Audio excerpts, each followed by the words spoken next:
कबीरदास के जन्म की कहानी अत्यंत रोचक और अविश्वसनीय है। कबीरदास के जन्म के बारे में कई विद्वानों का अलग अलग मत है। कुछ विद्वान उन्हें हिंदू मानते हैं तो कुछ मुस्लिम, लेकिन उनके जन्म के बारे में कोई प्रत्यक्ष साक्ष्य नहीं है। ज़्यादातर विद्वानों का मानना है कि कबीरदास का जन्म 1398 में वाराणसी उत्तर प्रदेश में हुआ था। एक बार की बात है, एक मुस्लिम परिवार नीरू और नीमा, जिसके कोई संतान नहीं थी, दोनों रोजाना ईश्वर से संतान की प्रार्थना करते थे। एक दिन वे तालाब से होकर जा रहे थे। उन्होंने कमल के फूल के ऊपर एक बच्चे को देखा। वे दौड़कर उस बच्चे के पास गए।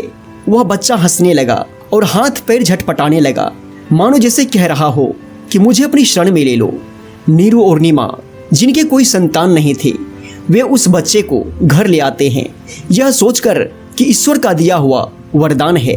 इस प्रकार माना जाता है कि एक मुस्लिम परिवार ने कबीरदास जी का पालन पोषण किया था। नीरू और नीमा ने बाद में कबीरदास जी को सूत काटना और कपड़े बनाना सिखाया। कबीरदास जी बचपन से ही आध्यात्मिक थे। स्वामी रामानंद जी को उन्होंने अपना आध्यात्मिक गुरु बनाया था। बचपन से ही उनके मन में ईश्वर को जानने की प्रबल इच्छा थी।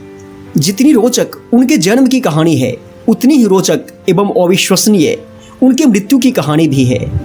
उस समय लोगों में बहुत अंधविश्वास भरा था। लोग मानते थे कि वाराणसी में मरने वालों को स्वर्ग मिलता है और मगहर, जो कि उत्तर प्रदेश का एक शहर है, वहाँ मरने पर नर्क मिलता है। जब यह बात कबीरदास जी ने सुनी तो उन्होंने कहा कि यह स्वर्ग नर्क कुछ नहीं होता है। उन्होंने निश्चय किया कि वे अपने जीवन के अंतिम दिन मगहर में ही बिताएंगे। जब कबीरदास जी की मृत्यु हुई थी, तब हिंदू संप्रदाय और मुस्लिम धर्म के संप्रदाय में काफ़ी विवाद हुआ था, क्योंकि दोनों ही संप्रदाय उन्हें बराबर मानते थे। हिंदू संप्रदाय अपने मुताबिक कबीरदास जी का अंतिम संस्कार करना चाहते थे, वहीं मुस्लिम संप्रदाय अपने मुताबिक। लेकिन तभी एक चमत्कार होता है। कफन को हटाते हैं तो उसमें फूल मिलता है। सभी लोग हैरान रह जाते हैं। उसके बाद दोनों ही संप्रदाय के लोग फूल को आधा आधा हिस्सा करके अपने अपने मुताबिक उसका अंतिम संस्कार कर देते हैं। प्रत्येक दिन की तरह एक बार कबीरदास प्रवचन दे रहे थे।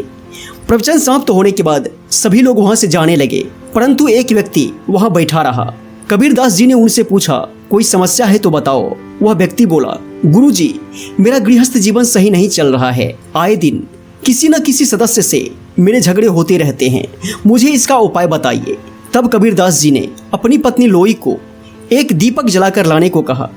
कबीरदास जी की पत्नी जलता हुआ दीपक लेकर उनके पास रख दिया। व्यक्ति सोच में पड़ गया कि इतनी कड़ी धूप में दिए की क्या जरूरत। कबीरदास जी ने अपनी पत्नी को फिर बोला, कुछ खाने के लिए मीठा है तो लेकर आओ। लेकिन उनकी पत्नी मीठे के बदले नमकीन लेकर आई। वह व्यक्ति हैरान रह गया और सोचने लगा, मीठे लाने के बजाय नमकीन लेकर आई।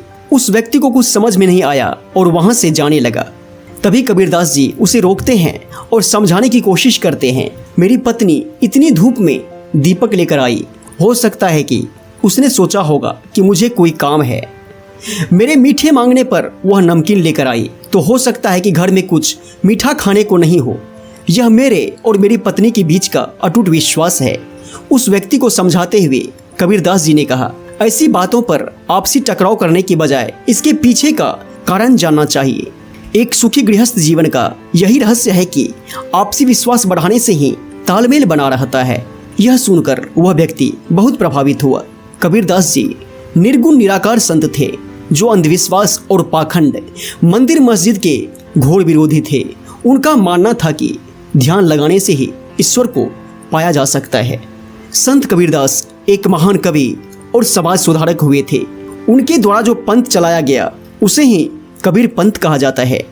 तो दोस्तों, कबीरदास जी से महान संत के लिए इस वीडियो को लाइक तो बनता है, और यदि आप इस चैनल पर नए आए हैं तो इस तरह के और भी वीडियो देखने के लिए इस चैनल को सब्सक्राइब करें, ताकि आपका प्यार आशीर्वाद सदैव इस चैनल के साथ बना रहे। आइए मिलते हैं फिर एक नए वीडियो के साथ। नमस्कार, प्रणाम, जय श्री कृष्णा, जय श्री राम।